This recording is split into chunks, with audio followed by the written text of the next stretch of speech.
پہلگام میں terrorist attack 22 April 2025 کو ہوا اور اس ٹیررسٹ اٹیک کے بعد بھارت اور پاکستان کے بیچ پہلے سے کشیدہ تعلقات اور کشیدگی کی طرف بڑھے اور 7 مئی اور 10 مئی کے بیچ پاکستان اور بھارت کے بیچ ایک انڈکلیئرڈ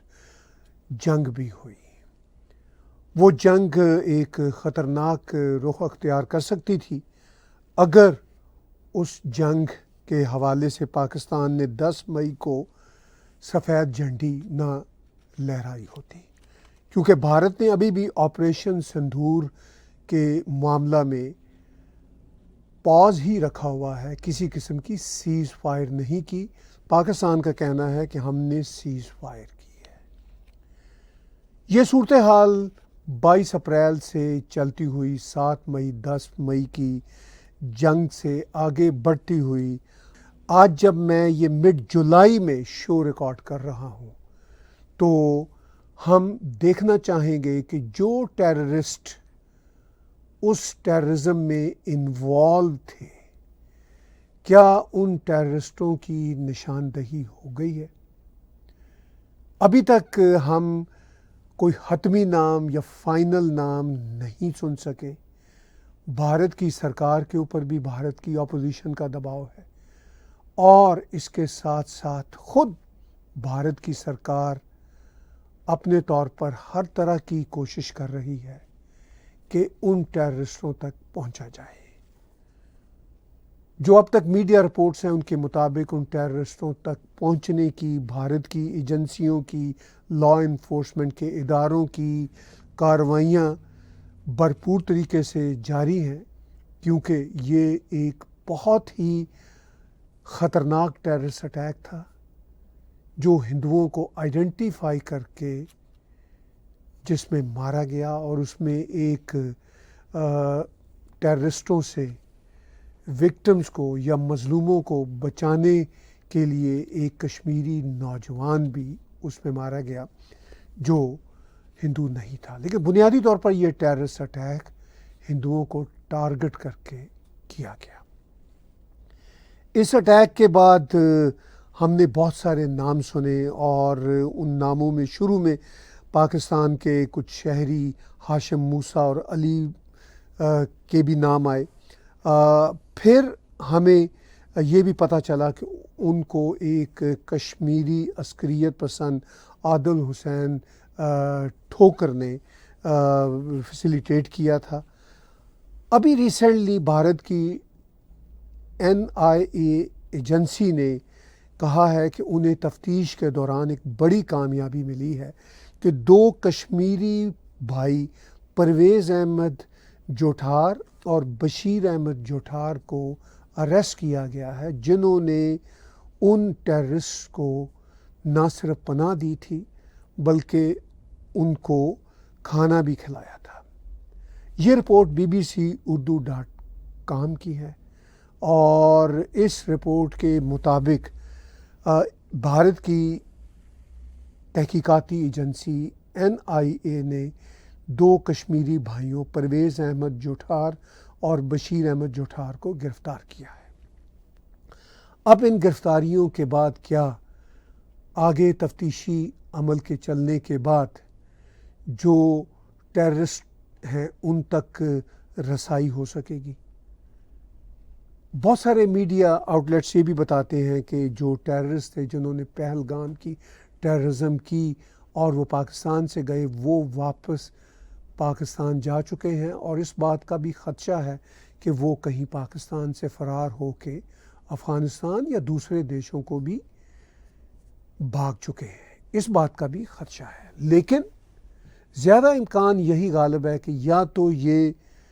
پاکستان اور بھارت کے بیچ جو جموں کشمیر کے علاقے ہیں وہ کہیں ان میں چھپے ہوئے ہیں، یا پھر یہ پاکستان کے علاقوں میں پناہ لیے ہوئے ہیں۔ اور ان لوگوں کی جو شناخت ہے وہ بھی انٹیلیجنس ایجنسیاں کافی حد تک کر چکی ہیں، مگر اس شناخت کو بھی حتمی شکل کے طور پر تبھی سامنے لایا جائے گا جب یہ لوگ حراست میں آئیں گے۔ یہاں پہ آپ ایک تصویر دیکھ رہے ہیں، یہ وہ تصویر ہے جو شروع کے دنوں کی ہے۔ اس تصویر میں ایک سیف اللہ قصوری نامی مولوی جو آپ کو نظر آ رہا ہے، جو کہا جاتا ہے کہ پہلگام ٹیررسٹ اٹیک کا ماسٹر مائنڈ تھا۔ اب اس حوالے سے میں نے آج کے لائیو انٹریکٹیو شو میں بھی کچھ بات کی تھی۔ میں نے کہا تھا کہ میں اس پہ ایک الگ سے ولاگ بھی لاؤں گا، اور اس ولاگ میں میں یہ کوشش کروں گا کہ جو bbc-urdu.com کی رپورٹ ہے، میں اس کو کوٹ کرتے ہوئے اس کا انالیسس بھی کروں۔ ابھی میں نے bbc-urdu.com کی رپورٹ کے جو آتھر ہیں مسرور احمد صاحب، انہوں نے جو رپورٹ لکھی اس کے حوالے سے میں نے جو 2 نام پیش کیے جو انہوں نے پبلش کیے ہوئے ہیں، میں نے بھارت کے جرنلسٹوں سے یہ نام کنفرم بھی کیے، تو یہ نام کم و بیش ویسے ہی کنفرم ہوئے ہیں جیسے bbc-urdu.com نے پیش کیے ہوئے ہیں۔ اب اس رپورٹ میں کیا کہا گیا؟ اس رپورٹ میں بہت کچھ کہا گیا ہے، بڑی امپورٹنٹ باتیں۔ میں اس میں رپورٹ کے آتھر کو بھی، bbc-urdu.com کو بھی، جو ان کا پروفیشنل جرنلسٹک طریقہ ہے، میں اس کو اپریشیٹ کرتا ہوں۔ کہیں کہیں ان کی لینگویج میں ان کا اپنا ایک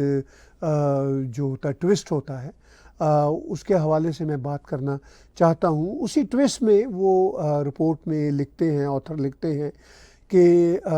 چونکہ وہاں پہ بہت سارے ایسے قبیلے ہیں یا ٹرائبز ہیں کشمیر میں جو مختلف جگہوں کے درمیان اپنا قیام رکھتے ہیں، اور ان کے اپنے روزی روٹی کے مسائل ہیں، اور زیادہ تر وہ مویشیوں کو یا بھیڑ بکریوں کو پالتے ہیں، اور ان کی جو ٹریڈ ہے اس سے اپنا جو ہے روزگار کماتے ہیں۔ اور ان لوگوں کا یہ کنسرن ہوتا ہے کہ بھارت کی جو انٹیلیجنس ایجنسیاں ہیں ان کے لوگوں کو، خاص طور پر ان کے بچوں کو، لڑکوں کو اٹھا لے جاتے ہیں، اور اٹھا لے جانے کا جو منظر ہے وہ اگر ہم دیکھیں تو پاکستان میں اٹھا لے جانے کا منظر صبح و شام ہم دیکھتے رہتے ہیں، لیکن اس رپورٹ میں بھی واضح کیا گیا کہ ایسا منظر نہیں ہے۔ اگرچہ اس میں پاکستان کے حوالے سے کوئی کمپیریزن تو پیش نہیں کیا گیا، مگر اس رپورٹ کو پڑھنے کے بعد میں جو اس کو اینالائز کرتا ہوں تو کچھ یوں ہے منظر کہ بھارت میں ان ٹیررسٹوں سے تعلق رکھنے والے لوگوں کو جب تفتیش کے لیے، جب انویسٹیگیشن کے لیے اٹھایا جاتا ہے تو ان کو لاپتہ نہیں کیا جاتا، ان کو قانون کے دائرے میں رکھا جاتا ہے، اور جب وہ لوگ جو کشمیر کے مختلف ٹرائب سے تعلق رکھتے ہیں، جن کا یہ خیال ہوتا ہے کہ وہ غریب ہیں اور ان کے لوگوں کو، ان کے بچوں کو، خاص طور پر لڑکوں کو اٹھا لیا جاتا ہے، تو پولیس کا یہ کہنا ہے، اس رپورٹ میں بھی کہا گیا کہ بھئی ہم تفتیش کرتے ہیں اور جو ان میں بے قصور ہوتے ہیں ان کو ہم چھوڑ دیتے ہیں، اور اس رپورٹ میں بھی اس بات کو مانا گیا کہ بے قصور لوگوں کو چھوڑ دیا گیا، اور باقیوں پہ تفتیش جاری رہتی ہے، اور تفتیش کے دوران جب مزید لوگ بے قصور ثابت ہوتے ہیں تو ان کو بھی چھوڑ دیا جاتا ہے۔ تو پاکستان کی طرف سے بہت سارے پاکستانی جب اس طرح کی رپورٹس پہ پاکستانی پریس پہ بات کرتے ہیں، اور ایون پاکستان کی آرمی کے سپوکس پرسن بھی، ان کا یہ کہنا ہوتا ہے کہ دیکھیے جس طرح پاکستان میں لوگوں کو لاپتہ کر دیا جاتا ہے، وہ اکثر اپنے ٹیلی ویژن انٹرویوز میں پاکستان کے ملٹری کے سپوکس پرسن جنرل چودھری کہہ چکے ہیں کہ جناب بھارت میں بھی لاکھوں کی تعداد میں لوگوں کو لاپتہ کیا جاتا ہے، اور مسلمانوں کے خلاف ظلم ہوتا رہتا ہے، اور پتہ نہیں ہزاروں کی تعداد میں مسلمان لاپتہ ہیں۔ تو پاکستانیوں کا یہ پروپیگنڈا وہ دراصل ان کے اپنے حقائق کے ساتھ جڑا ہوا ہے، کیونکہ وہ پاکستان میں ہزاروں لوگوں کو لاپتہ کر دیتے ہیں، اور انہوں نے آج بھی لاپتہ کر رکھا ہے۔ تو bbc-urdu.com جو ایک طرح سے بھارت کی سرکار کا ایک کرٹک میڈیا کے طور پر اپنا موقف پیش کرتا ہے، وہ بھی اس بات کو مانتا ہے کہ بھارت میں پولیس جن لوگوں کو انویسٹیگیشن کے لیے اٹھاتی ہے وہ لاپتہ نہیں کیے جاتے، ان کو قانون کی جورسڈکشن میں رکھا جاتا ہے، اور ان میں سے جو بے قصور ہوتے ہیں ان کو چھوڑ دیا جاتا ہے، اور پھر مزید انویسٹیگیشن کے بعد جو مزید لوگ بے قصور ثابت ہوتے ہیں ان کو چھوڑ دیا جاتا ہے. اور یہاں تک اس رپورٹ میں لکھا گیا اور بتایا گیا کہ ان لوگوں کو پھر کمپنسیٹ بھی کیا جاتا ہے جن کے ساتھ اگر کوئی زیادتی ہو جائے, جیسا کہ کسی ایک واقعہ میں بھارت کی آرمی کے انویسٹیگیشن یا ریڈ کے دوران کچھ لوگ شاید 2 یا 3 کی تعداد میں, کوئی بڑی تعداد نہیں تھی, مارے گئے. اور جب بھارت کی لا انفورسمنٹ ایجنسی اور آرمی نے اس بات کو ریئلائز کیا کہ یہ ایک ایرر تھا تو انہوں نے ان لوگوں کو کمپنسیٹ بھی کیا. خیر, کسی بھی آئیڈیل معاشرے میں لوگ خاص طور پر بے قصور لوگ مارے نہیں جانے چاہیے, مگر بدقسمتی سے اس طرح کے واقعات تو کینیڈا امریکہ میں ہو جاتے ہیں. تو بھارت بھی اپنی ڈیموکریسی کو یا اپنی ڈیموکریسی کی اسپرٹ کو برتتے ہوئے اگر اس طرح کے ایرر ہو جائیں تو اس کا کمپنسیشن کرتا ہے.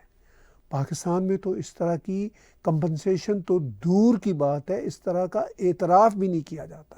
بلکہ ڈھیٹوں کی طرح غلطیوں کو اگر وہ جان بھی لیں تو وہ غلطیوں کو حقائق کے طور پر پیش کرتے ہیں. وہ کہتے ہیں کہ نہیں یہ غلطی نہیں تھی, یہ ایسے ہی تھے, یہ ٹیررسٹ ہی تھے. تو خیر, اب جو پہلگام کے ٹیررسٹ اٹیک کے بعد جو 22 اپریل 2025 کو ہوا تھا, اس اٹیک کے بعد اب تک کی صورتحال یہ ہے کہ پہلگام کے ٹیررسٹوں تک بھارت کی ایجنسیاں پہنچنے کی کوشش کر رہی ہیں. ہمارے کچھ ساتھی جرنلسٹ ہمیں بھارت سے بتاتے ہیں کہ بہت حد تک ان کو ہنٹس مل چکے ہیں, ان کو اندازہ ہے, لیکن چونکہ یہ ایک بہت ہی سینسٹیو معاملہ ہے تو معاملے کی سینسٹیوٹی کو پیش نظر رکھتے ہوئے بھارت کی ایجنسیاں بہت ہی سیکریسی کے ساتھ اس انویسٹیگیشن کو آگے چلا رہی ہیں, اور بہت سارے سینکڑوں لوگ اس انویسٹیگیشن کی زد میں ہیں. اور امکان غالب یہی ہے کہ اس ٹیررزم کے پیچھے پاکستان سے انفلٹریٹ کیے ہوئے ٹیررسٹوں کا ہاتھ ہے, اور ایسا بھی امکان ہے کہ جو لوکل ٹیررسٹ یا لوکل جو ایکسٹریمسٹ وہاں کے کچھ ابھی بھی حلقے ہیں جموں کشمیر کے اندر, وہ بھی ان کو فیسیلیٹیٹ کرنے میں کامیاب رہے ہوں گے, اور ان سب تک بھارت کی انٹیلیجنس ایجنسیوں کے انویسٹیگیشن کے جو معاملات ہیں وہ آگے بڑھ رہے ہیں. تو ایک انتہائی خوفناک ٹیررزم جو 22 اپریل 2025 کو پہلگام میں ہوا, جس میں ہندوؤں کو آئیڈینٹیفائی کر کے مارا گیا, اس ٹیررزم کے ایکٹ کے بعد بھارت کی انٹیلیجنس کی ایجنسیاں بہت ہی سینسیبل طریقے سے اور سینسٹیو معاملات کو سمجھتے ہوئے بہت ہی ریسپانسیبل طریقے سے اپنی انویسٹیگیشنز کو آگے بڑھائے ہوئے ہیں. یہ بات صرف bbcurdu.com کی رپورٹ ہی نہیں بتاتی, بلکہ ہمارے اپنے جو سورسز ہیں جموں کشمیر کے اندر, جرنلسٹک سورسز, وہ بھی اس بات کی تصدیق کرتے ہیں. اور آنے والے دنوں میں ٹیگ ٹی وی پر ہم کچھ ایسے ایکسکلوسیو انٹرویوز جموں کشمیر سے آپ کے لیے پیش کریں گے, جن میں ہمیں یہ بتایا جائے گا, کچھ ہمارے جرنلسٹ ساتھی اور کچھ وہاں پہ ہمارے ایسے ساتھی جو پولیٹیکل ایکٹیوسٹ ہیں, ہر طرح کے پولیٹیکل گروہوں سے تعلق رکھنے والے, وہ بھی ہمیں آن لائن انٹرویوز میں اس کی تفصیلات بتائیں گے, کیونکہ بھارت نے یہ طے کر رکھا ہے کہ اس ٹیررزم کے بعد اب زیرو ٹالرنس کی سچویشن ہونی چاہیے, اور بھارت اب اس ٹیررزم کو کسی صورت بھی آگے رپیٹ ہوتا دیکھنا پسند نہیں کرتا. لیکن بدقسمتی سے دہائیوں سے وہاں پر جو اسلامسٹ ایکسٹریمزم اور ٹیررزم پاکستان کی سپورٹ سے چل رہی ہے, اس کی ابھی بھی کوئی نہ کوئی باقیات وہاں پر ہیں, اور ان باقیات کی وجہ سے ہم 100% ٹیررزم